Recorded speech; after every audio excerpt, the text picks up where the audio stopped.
আমি তার জীবনে শুধুমাত্র একটা প্রয়োজন হয়েছিলাম। প্রয়োজন শেষ তো আমিও শেষ। একটা ভাই বলতেছিল, আমি মধ্যবিত্ত পরিবারের সন্তান।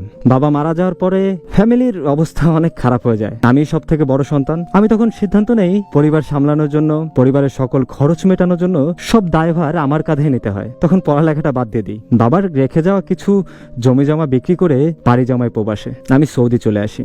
আসার পর এখানে কাজ করতে থাকি। সারাদিন রাত শুধুমাত্র পরিশ্রমই করতাম, যে অনেক টাকা উপার্জন করতে হবে, পরিবারের খেয়াল রাখতে হবে, ভালো কিছু করতে হবে।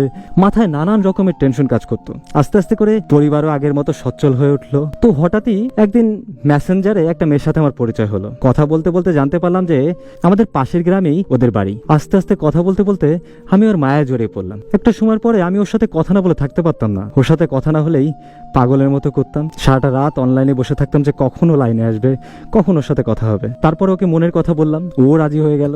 আমার জীবনের সবকিছু ওকে খুলে বলেছি যে আসলে আমার এই অবস্থা, আমি এই কারণে বিদেশে এসেছি, আমি এই পর্যন্ত পড়ালেখা করেছি, আমি আগে পরে কোনোদিন রিলেশন করিনি, আমি ওর পরিবারের জন্য এত পরিশ্রম করতেছি যাতে তারা ভালো থাকে। সম্পর্কে 6 মাসের পর থেকেই ও আমার কাছে অনেক রকমের আবদার করতো, এইটা লাগবে ওইটা লাগবে। বিশ্বাস করেন, আমি যখন যেটা পারতাম আমি সেটাই দেওয়ার চেষ্টা করতাম। আর যদি কখনো নিজের কাছে টাকা না থাকতো, তখন আশেপাশের যে বন্ধু বান্ধব বা যে ভাই ব্রাদার আছে তাদের কাছে ধার নিয়ে হলেও আমি ওর সেই চাহিদাগুলো না পূরণ করতাম। ও যখন যত টাকায় চাইতো আমি সেটা দেওয়ার চেষ্টা করতাম। আর সারা দিন রাত এখানে পরিশ্রম করতাম আর অনলাইনে অপেক্ষা করতাম যে কখনো আসবে, কখনো সাথে একটু কথা হবে। এভাবে 3টা বছর চলে যায়। আর এই 3টা বছরে আমি অনেক সময় পরিবারের কাছেও অনেক কম টাকা পাঠাইছি, শুধুমাত্র ওর জন্য যে ও এটা চেয়েছিল, তো ওকে ওইটা দেওয়ার জন্য আমার কাছে আসলে টাকা ওইভাবে ছিল না, যার কারণে আমি বাড়িতে ওইভাবে টাকা পাঠাতে পারি না। কিন্তু এটার পরেও আমি কখনো ওকে কোনো কিছু বলতাম না বা ওর প্রতি আমার কোনো অভিযোগ ছিল না। আমার আশেপাশের অনেকেই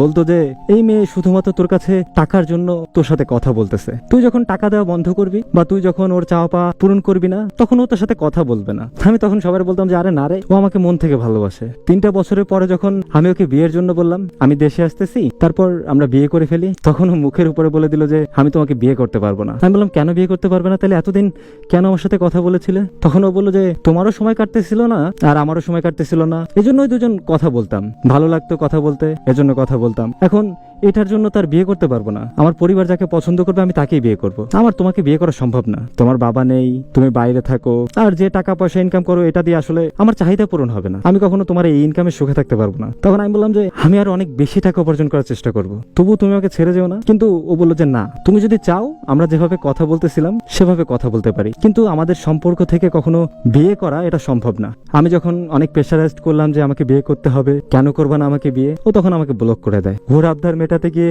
আমি আমার পরিবারকেও অনেক সময় খুশি করতে পারিনি, পরিবারের মানুষজনকে ঠিক মতো টাকা পাঠাতে পারিনি, শুধুমাত্র ওর জন্য। আর আজকে ওই মানুষটাই আমাকে ছেড়ে গেল।